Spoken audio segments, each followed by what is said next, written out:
היי, דמיינו מצב, אתם קולטים עובד חדש ולא תוכלו להתפנות למשימות המתוכננות לספטמבר. מכירים? ברור. צריך לקחת את המשימות, לפרוס את תוכנית העבודה מחדש לחודשים הקרובים. איך עושים את זה בפיל? הכירו את הכלי החדש, תוכנית העבודה של פיל.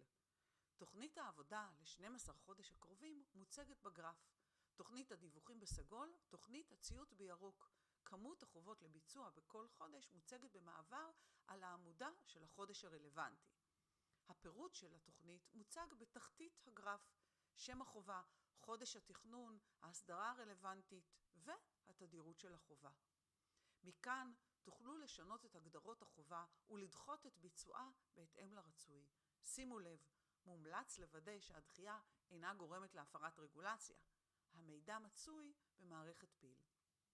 עם העדכון תשתנה תוכנית העבודה וגם התצוגה של הגרף בהתאם.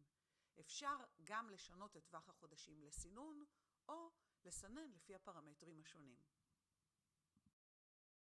גרף תוכנית העבודה בלובי של פיל הוא כלי לניהול בגמישות המרבית תוך שמירה על עמידה בהוראות הרגולציה. הרי כולנו יודעים שכל תוכנית עם בסיס לשינויים, במיוחד בקצב השינויים שקורים היום. אז שיהיה בהצלחה.